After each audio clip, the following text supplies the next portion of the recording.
Hey, beautiful people, thank you so much for being here. If you want to support my channel, go to the description below. You can buy me a coffee or do a donation via PayPal. I would really, really, really appreciate it. Being someone who is going through complex trauma, it is almost impossible to make an income, which is a bit shit. And I'm going to do a video on that at some point. But if you would like to support my channel, if you're enjoying my videos, I would greatly appreciate it. This video today is going to be about driving.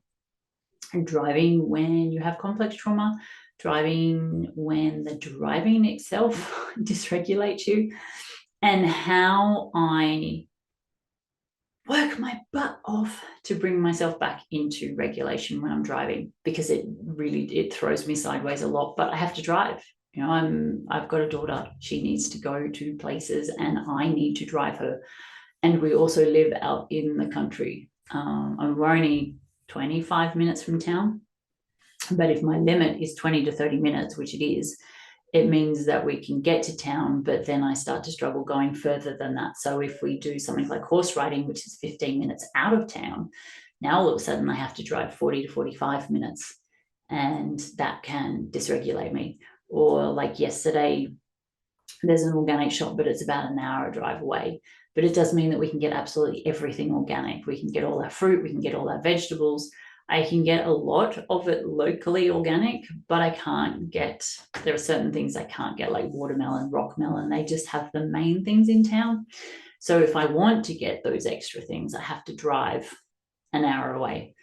And my system gets fried after I drive for about 25 to 30 minutes. So yesterday, I haven't done a long drive for a while, mainly because of my surgery. And I didn't want to drive because I tried to drive about 2 weeks ago and I couldn't do it. I couldn't drive. That drive was meant to be an hour, but it actually ended up being, I think it was about an hour and 40 minutes there. So then by the time going through the stress of all the traffic and all the roadworks and slowing down and it taking an extra 40 minutes than what it was supposed to, it was a real struggle for me to come back. So I started coming back, but I couldn't make it. And thankfully I did it with a friend. I did it intentionally with a friend because it was the first long drive that I had done since the surgery, and I couldn't make it back. So he took over and drove the rest of the way. But it had been, I think it's been almost, I don't know what the date is. I think it's about the 4th of March. So I think it's been about 3.5 months since my surgery, coming onto the 4-month mark. And I wanted to really start to see if I could physically do longer drives, even though emotionally it really dysregulates me. So what I wanted to share was what I went through yesterday. Just so if you struggle to drive, you know you're not alone. You are not the only person on this planet that struggles to drive. So yesterday I drove. It does take me about 20 minutes to get into town. So I Google mapped, worked out there was exactly 1 hour and 5 minutes to get to where I wanted to get to. So I worked out, well, if I do 20 minutes, then I'm now down to 45 minutes from town to where we wanted to go. So I drove into town, and then for whatever reason, my GPS said, now you have an hour to go. And I'm looking at it thinking, no, that can't be right. It was meant to be an hour from my home, not an hour from town. But the GPS is saying you've got another hour to go.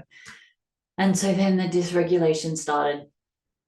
And I wanted to share the different tools that I used yesterday, because I'm really proud of myself. I actually did the drive as successfully as I could yesterday. But I started with, in this moment right now, you're completely safe from harm. And there was something in my brain that went, no, you're not. You're in a car. Anyone could crash into you and you could be dead in a minute.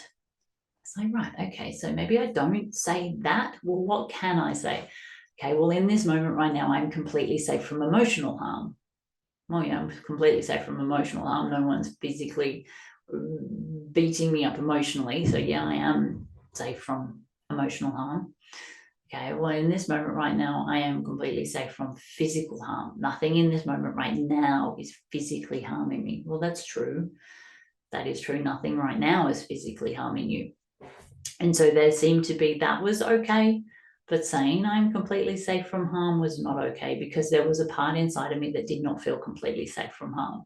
Harm could come in one way, shape, or form while I was in the car. So I could feel that my body didn't agree with that. Because I knew I could do the other two, I started doing the other two on the way down, and also bringing myself in to talking to myself and saying, you're safe. There's absolutely nothing happening right now. In this moment right now, a truck is not hitting you. In this moment right now, a car is not hitting you, or you're not having an accident with a car. And I just kept rolling these statements around my mind in between talking to my daughter.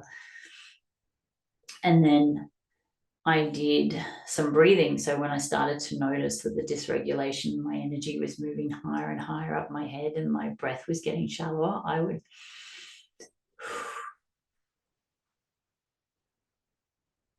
take a shorter breath. But when I let it out, it was a long, slow let down, and that just.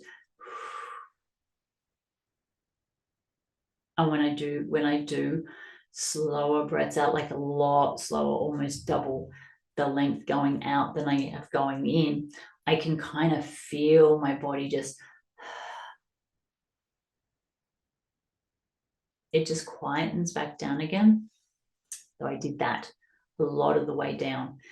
And then what happened was they've moved the off-ramp further up the freeway, but they don't have the sign for. So I was going to a certain place, and the sign does not have that listed. So the other sign used to have it listed when it was further down, but this one has something completely different on it. And my GPS had me taking the off-ramp 2 kilometers away. So I went, okay, well, there must be another off-ramp 2 kilometers away. And I was going around a corner, so I couldn't see. So I've assumed this one is not the right off-ramp, because it does not have the town that I'm going to, or the suburb that I'm going to. So I kept driving. And then as I drove past that off-ramp, my GPS crapped itself. And then I saw the sign to the suburb that I wanted to go to after the off-ramp, down further, and it said, this suburb, turn right. And I'm like, oh, it had a right arrow. And I looked at it and I went, please tell me there's another off ramp after this one and I can just turn around and come back. There was not another off ramp that I could just take and turn around and come back. In another area I used to live, there used to be, it was the freeway set. So if you take the wrong off ramp, you can just get off at the next one, go over the bridge and come back. It's really easy. This freeway does not have that. So I had to take the off ramp, which was massively triggering. The fact that I missed the off ramp set my brain into, how could you be so stupid? How could you not know that that was the off ramp? Like, are you really that stupid? I could hear this voice in my head asking me if I'm really that stupid that I couldn't figure out that that was the off-ramp. Like, how could I not know that that was the off-ramp? So I was having a conversation with that part of my brain going, well, how could I know that that was the off-ramp? GPS says it's 2 kilometers away. I have not done this drive. I did not know that they'd moved the off-ramp. How could I know that that was the off-ramp? And so I'm going through this process of reparenting my brain and saying, you know what, just because you think I should have known, that does not mean I actually should have known. It's okay that I didn't know. How could I know? Questioning that part in my brain. How could I possibly know? My brain is just great. So then what I found out is the next off-ramp must have been about 5 or 6 kilometers away, which is a long way when you're already feeling dysregulated. So I'm driving along and then I take the off ramp, and then I can't just take a bridge and turn around and come back. No, because that would be simple. I had to turn left because I could only turn left. And then I ended up having to go down the next freeway, another 5 or 6 kilometers, which then had me go all the way around and then drive along this freeway at 60 really slowly, because I wasn't on the freeway now, I was on the side road, go all the way up to then turn on the freeway to then drive all the way back up again. And it was about a 15-minute delay.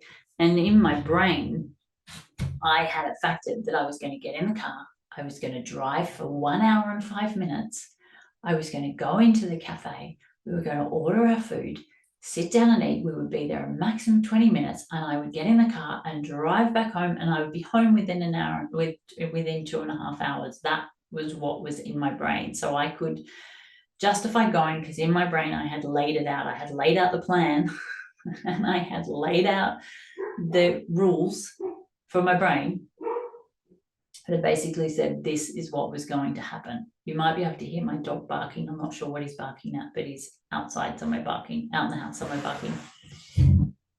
So that was my plan. That did not happen. And that detour took us 15 minutes, 15, 20 minutes. And the whole way, because I was triggered and because I was going further and further into dysregulation.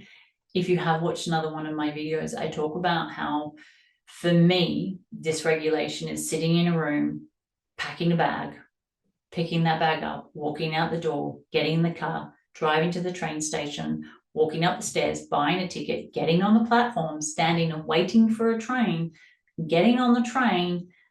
And if I have not caught it at any one of those moments before I get on the train, then that train takes off and I am way down the hill in dysregulation and my own personalized little cherry pickle of hell that I then have to figure out how to get back. So what I'm trying to do as much as I can is watch which point. So if I'm, and I have all of these points, and this process of me packing a bag to getting on the train can happen in minutes. It's really fast. So I have to be on alert to be able to pick where the dysregulation starts, or if it starts, can I see it along the way? So for me, driving, because I know I get dysregulated when I drive, I know there can be a lot of triggers when I drive. I already know this, I'm already watching. And there are times where I'll be distracted, so I'll be off thinking and something's happened and I haven't noticed it, and I'm at the point where I'm walking up the train station and I'm about to buy the ticket and I'll go, shit, how did I not see all of those other moments? But okay, I'm here. So then I have to bring myself back. So the technique that I use, like I said before, sometimes for me, it's saying in this moment right now, that is when I am picking up clothes, packing the bag, and about to walk out the house, and maybe walking towards the car, but I haven't got in the car yet. If I'm doing that, it's because I'm noticing that I'm starting to get dysregulated and I need to bring myself back into safety. The deep breathing that I shared, where I'm breathing in and then breathing out, it's because I'm either in the car driving to the train station, or I'm going to buy the ticket. Like I've gone further than just safety.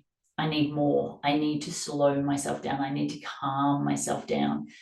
And then if I get to the point where I'm buying a ticket and I'm walking to the platform and I'm standing on the platform, then I need to kick things up a bit. That's when where I'm really starting to feel it. I can feel it emotionally. I'm starting to feel a little bit stressed. My energy's going a little bit faster. If I'm on the train and it's taken off, that's when I'm having panic attacks. That's when I'm not sleeping at night. That's when I am not handling life well at all. That's when I'm sitting in my cave. I'm avoiding how I feel. I'm watching stuff, or I'm sitting on YouTube, or I'm sitting on Facebook. I'm scrolling. I'm really, really, really so far dysregulated that I'm too far gone, and now I'm in avoidance and panic and stress. So when I'm there, it takes a lot more to get me back into the house. I'm back sitting on my metaphorical bed, nice and calm. And so that's why yesterday, when I knew it was going to be a rough day, I knew that there were going to be triggers and I knew there was going to be dysregulation. I stayed aware as much as I could for when I started to get up. And it was interesting because I was okay until I hit town, and then it said, you're another hour away. But then something in my brain, and that's when I started the metaphorical packing my bag. That's when I started packing my bag and putting it on the suitcase. And I kind of knew, but I wasn't sure. But it wasn't until I was about 20 minutes out of town that I started to feel it. And it was interesting because that's when I was in the car driving to the train station. Like I had advanced just a little bit more than just safety. I needed more. I needed the breathing in and breathing out when I was about 20 minutes from town. when I'd driven 20 minutes out of town. And then so I calmed everything back down. So I was back sitting on the bed while I was driving. But then when I took the wrong turn, it's like I went from sitting on the bed to driving the car.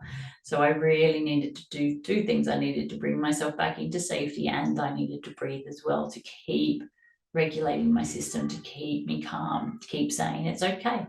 It's okay. You made a mistake. You didn't know. It's okay. And talking myself off that ledge. I had to constantly talk myself off the ledge of being on the platform and about to jump on the train. Because if I'd done that, that's when I get panic attacks when I drive, and I have to pull over and I start to freak out because I'm too far away from home. And then that makes the panic even worse.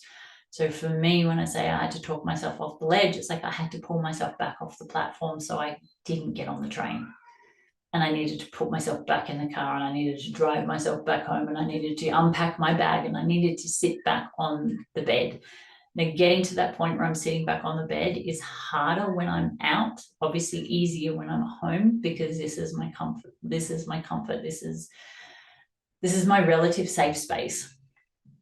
But when I'm driving, at least if I can get it so I'm at least standing outside in the front yard, my metaphorical front yard. I hope this makes sense.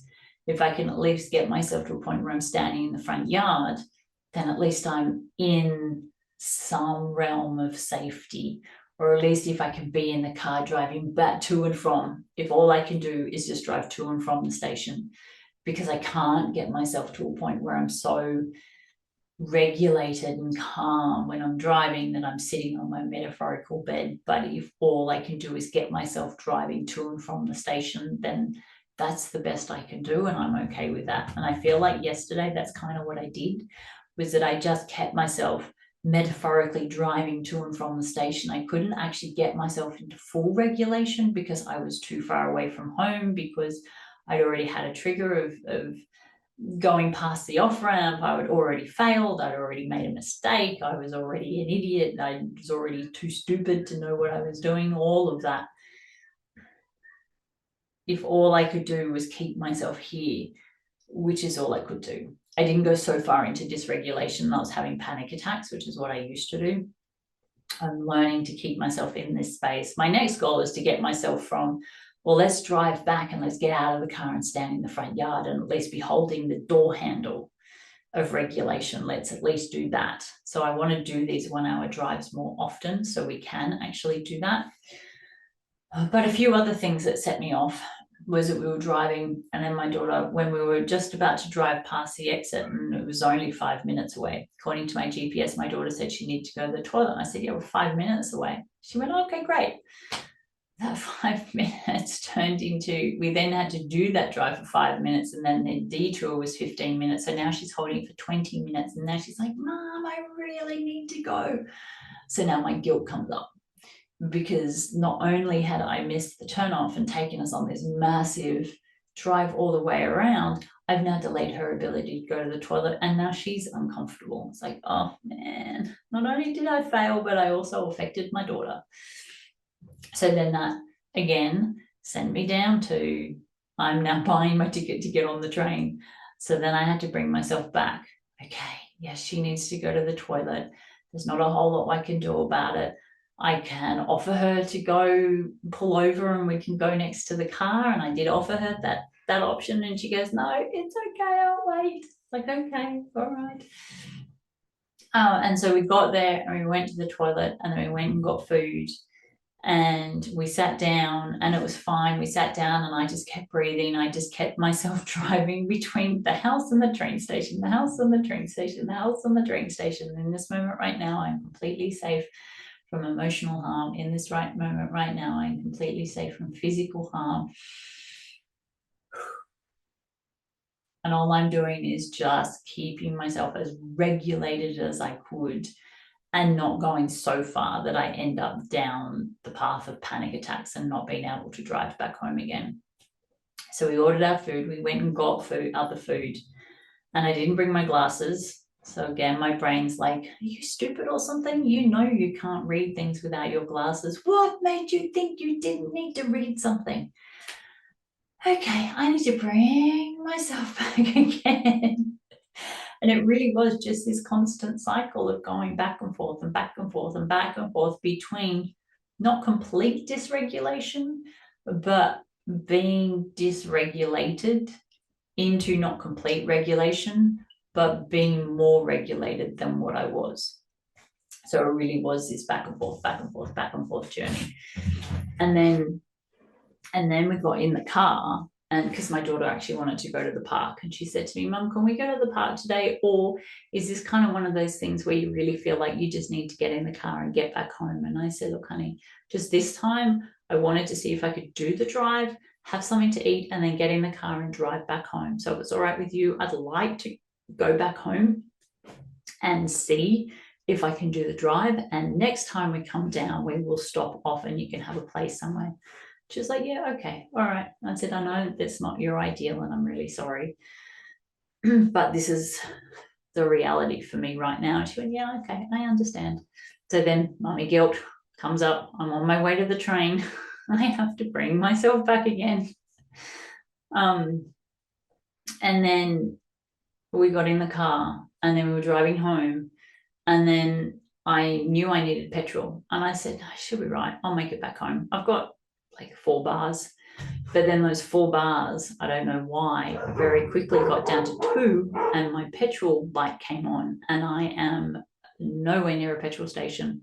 Now on the way down, we saw this massive, we've got these big landmarks, like big pineapple and big lobster and all these really big landmarks, and we drove past one which was a kangaroo, and she wanted to see it.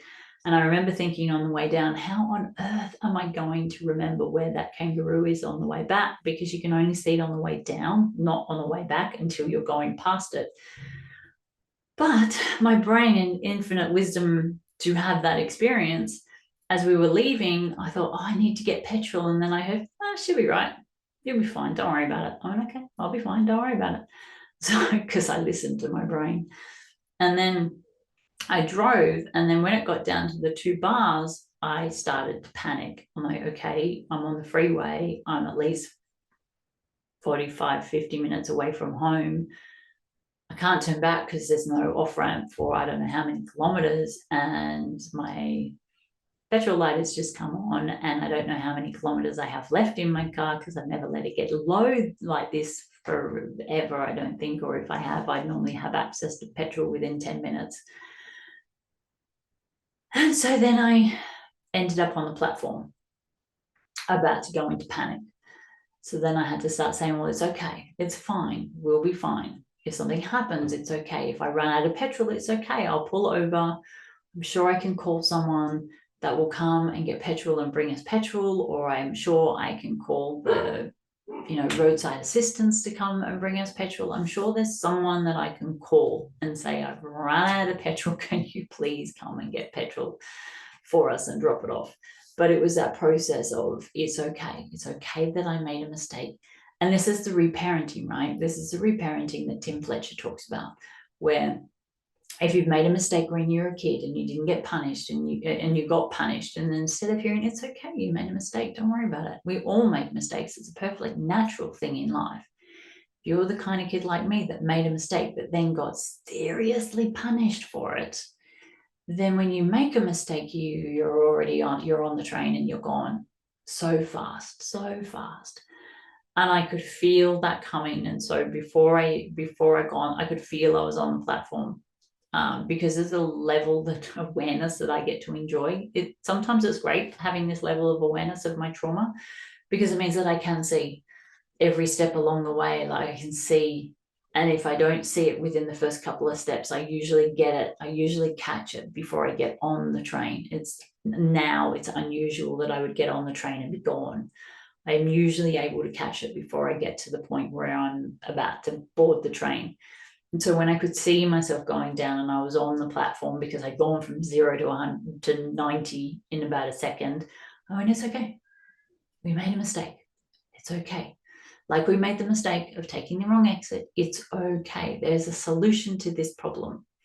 It's not like we've made a mistake and there's no solution. There is a solution and we're going to be okay. And then breathing deep. And in this moment right now, I'm completely safe from emotional harm. No one is punishing me for making the mistake. of not putting petrol in the car. There's no one around me right now that's going to punish me. My daughter sure as heck wasn't going to punish me for it. So then as we're driving along, and I just kept this going round and round and round in my head, reparenting this part of me that seems to think that it should be punished for making a mistake, reparenting it and making sure that it knew that it's okay that it made a mistake. There's nothing wrong with making a mistake. It's okay to make a mistake. We then came across a petrol station, which happened to have the kangaroo that my daughter really, really wanted to see. So we went there, and then she needed to go to the bathroom again. So we went to the bathroom, and then we walked around to the kangaroo, and then there happened to be a puppy. And then we went and played with the puppy. And so then we were in the car on the way home. She was talking about how amazing it was. It was the first landmark that she'd ever seen in Australia. And she got the bonus of playing with an amazing puppy. So for her, she didn't care. She didn't care that I was running out of petrol. She was just so thankful that the mistake that I made took us to the petrol station, where she got to see the landmark she really wanted to see on the way down, and we got to see a puppy. So all of her world is fantastic. So I was then able to reparent that part of me and say, see, now we made a mistake, but it actually ended up really good, because now look at how happy she is. Now look at how happy she is that we made that mistake. How awesome is it that we made that mistake? So now all of a sudden I'm letting that part know it's not only is it okay that we made a mistake, it actually turned out really well and it was awesome. So well done for making a mistake. You did a great job. And then as we're driving home, I had to stop somewhere on the way back. I need to stop at the shops, and we stopped at the shops, and then they came home, and all up we ended up being out for 4 hours. So that 2 hour down for an hour, back for an hour, and then half an hour. So that 2.5 hour drive ended up being a 4-hour drive. And then when I got home, I sat down and I went, okay, so that 2.5 hour drive ended up being a 4-hour drive. And guess what? None of that would have happened. The universe would never have given you any of that if you did not have the capacity to handle it. So guess what? You have way more capacity than you think you do, because you handled driving all the way down there, going the wrong way, which is something I do a lot, and I used to punish myself for a lot. Going the wrong way, eating at the cafe, turning around, coming home, almost running out of petrol, stopping off at the petrol station, going to the toilet, having to play with the dog, going to the shops, and then going back home. You had the capacity for all of that, which is way more than you thought you did. And I took a really big deep breath, and I sat back on my metaphorical bed and went, I did it. I can do it. I'm okay when I do it. And it's okay that I did it. And I had the capacity for all of it. And so for me, it was a massive, massive, massive experience of staying acutely aware every step of the way. When did I go into dysregulation? Bring myself back as far as I could into regulation. When I made a mistake, reparent myself out of punishment and bring myself back into regulation as far as I can. It was just this constant back and forth and back and forth and back and forth and back and forth and back and forth. And like I said, it's kind of like I was in the car going between the train station and the house, the train station and the house, the train station and the house. I wasn't completely going into dysregulation, but I also wasn't completely going into regulation. I was kind of bouncing off both of them. When I went into dysregulation, I'd come back out to regulation, but not completely on either of them. And I don't know if that makes sense, but it makes sense in my brain, because for me, dysregulation is as simple as I have a feeling that I'm stupid or I'm an idiot, and it puts me off. And if I stay in that feeling of being stupid and idiot, I get more and more and more dysregulated, and then I go into depression. For me, it's I'm trying to feel the feeling when it first happens. I'm not waiting until I go into depression, because then I've got to figure out how the hell do I get myself back from depression all the way back to here. If I can feel that point, if I can feel the trigger that starts me feeling like a worthless sack of shit, or starts punishing me, or starts me feeling like an idiot, if I can get it at the start, and I can stop myself going all the way down into dysregulation, and I can bring myself from that point to regulation, it's not as hard. I don't have as far to fall, like I don't have as far to go because I haven't fallen as far. But if I do what I used to do, because this is what I thought I had to do, wait until I go too far, wait until I've gone all the way into dysregulation. I'm now in depression. I'm now in a deep, deep depression. I'm now in panic attacks. I'm now in fear. And then try and bring myself back, because that's what dysregulation is. Dysregulation is going all the way. But what I'm sitting here now looking at it going, what if that's not, I mean, yes, that is dysregulation, but what if I don't have to go that far? What if dysregulation for me is taking a wrong turn and thinking I'm an idiot? What if that's dysregulation for me? And what if I notice that that happens and I bring myself back as far as I can into regulation? What if I reparent myself from that point instead of waiting until I've gone all the way because whatever society or someone says, well, you're not dysregulated because you just think you're an idiot. It's like, yeah, that's your opinion. I actually feel like I'm dysregulated, because if I don't get myself there, I will end up in depression, and I don't want to go to depression, because then that thought of me making a mistake and calling myself an idiot, then it sits there, and I sit in that feeling of, oh, I'm such an idiot, I'm such an idiot, I'm such an idiot. And then my brain goes, look at all the different ways that you've been an idiot in your life. And it just adds to that. It just adds to the how much of an idiot I am. And then I end up in depression. Sitting here now thinking, and I'm saying this because I don't want someone to jump in and say, you know what, you're not dysregulated because you think yourself an idiot. And it's like, no, I am dysregulated when I make a mistake and something in my brain tells me I'm an idiot. I am dysregulated at that point.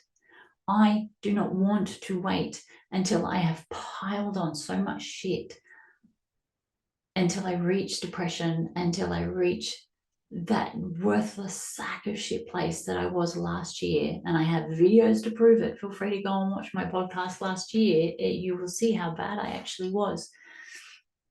I don't want to sit here and say I'm not dysregulated until I get to that point, because then I won't do anything about it. I will just wait until I get to that point. I don't want to do that anymore. It's exhausting. So I want to come to a point where I go, you know what?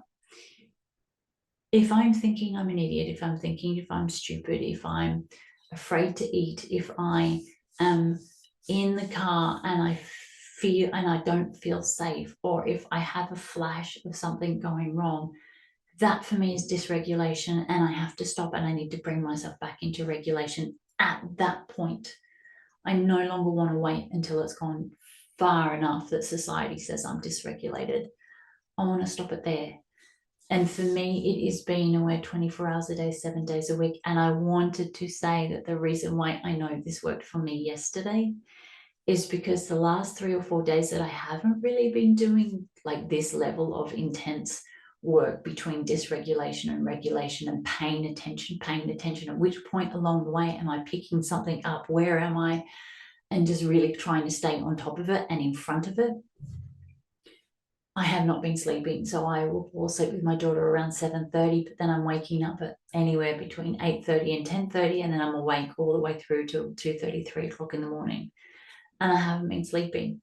Last night I went to sleep at about, I must have been about 7:30, and I did not wake up until 5:30 this morning. I slept all night, and I have not slept all night for a couple of weeks. And so when I woke up this morning, I went, okay, part of the reason I'm not sleeping is because I go too far into dysregulation. The adrenaline pops in, cortisol pops in. I'm getting these hits. I'm staying in this dysregulated place. I'm staying in the sympathetic nervous system. I'm staying in flight. I'm staying in fright. I'm staying in freeze. And I'm not bringing myself into regulation often enough throughout the day and quick enough throughout the day that I go to sleep and I'm still rolling that hit. I'm still rolling in the sympathetic nervous system. I'm still rolling in the adrenaline and the cortisol. I'm still getting those hits, and it keeps rolling throughout my sleep time as well. And what I noticed was yesterday, my focus was bring myself back into the parasympathetic, calm my system down as much as I can, slow down, slow down. That was my focus yesterday, was just keep slow down. If I felt myself go too far, I breathe, slow down. I'd say my mantras, I would slow down. And last night I slept the best that I have slept in ages, like weeks and weeks and weeks. So I kind of feel like whether this works for someone else or not, like it's irrelevant for me, because what I do, whether something works for someone else doesn't mean that it doesn't work for me, because this works for me and there are other things that other people do that don't work for me. But this worked for me, constantly being, and I love this train analogy so much because it just makes so much sense in my brain. If I can catch myself before I start packing the bag, great. If I can catch myself before I pick up the bag and walk out the door, great. If I can catch myself before I walk out the door and get in the car, great. If I can catch myself somewhere along the point of driving from the house to the train station, great. If I can catch myself walking from the car to the ticket office and buying the ticket, great. If I can catch myself before I walk from the ticket office to the platform, great. If I can catch myself before I get on the train, awesome. If I don't catch myself until I'm on the train and I'm way down the rabbit hole, then okay. At least I caught myself and I will bring myself all the way back. It's just going to take me a minute. And so, yeah, that analogy has really worked for me. And realizing that there are so many moments along the way that I can catch myself. And if I don't catch it, then okay, I will bring myself back. I'm not going to beat myself up. I'm not going to punish myself because I went all the way down into dysregulation. But I also do not want to sit in a world where I'm only dysregulated when I'm all the way down at the end of the railway line and I've gone on the entire journey. I don't want to wait until I get there, and I do not want to call that dysregulation. I want to call I'm off the bed and I'm picking up the clothes and I'm packing my bag. I want to call that dysregulation, as much as that is dysregulation. So then I can, pointing my hand that way. I know my arm is off the thing. It looks like I'm chopping my arm off. But I want to make any point along the way dysregulation, so I can catch myself at any point along the way and be proud of the fact that I've caught myself and I've brought myself back into regulation. Oh, and I'm sharing all of that because I can feel that there's this punishment going. Someone's going to get on this video and say, you're not dysregulated, you just feel bad. I can feel it. So I wanted to justify all of that to anyone that gets online and wants to say, you're not dysregulated, you just feel bad. That dysregulation for one person is not dysregulated for another. We are all completely different in at which point do we feel dysregulated? At which point are we triggered? At which point do things bother us? And I just did a video before this one and I'll put it up. It'll already be up by the time this one goes up, where I shared normal things that trigger me that don't trigger other people, like lights. If you walk into my house and you turn the light on in the bedroom, guaranteed I will turn it off because I cannot stand bright lights. If you try to get me to eat, guaranteed I'll go into dysregulation because I struggle to eat. I have an eating disorder. I still have an eating disorder. I'm not as bad as I was, but I'm still really struggling with food.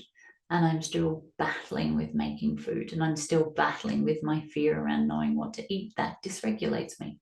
Doesn't dysregulate other people. There are other people with trauma who have complex trauma that do not have eating disorders. They're not bothered by food, but I am, because we are all going to dysregulation about different things. And the way we get back into regulation is different. So if someone else's technique doesn't work, try mine. If my technique doesn't work, try someone else's. But for me, it is, I want to catch myself as soon as I can, catch myself as being dysregulated and bring myself back again. And I can already feel I'm dysregulated because I am in fear of what people are going to say about this video and the judgment that I'm going to get about this video and other videos. And I'm always in fear of the judgment that I'm going to get about the videos that I'm creating.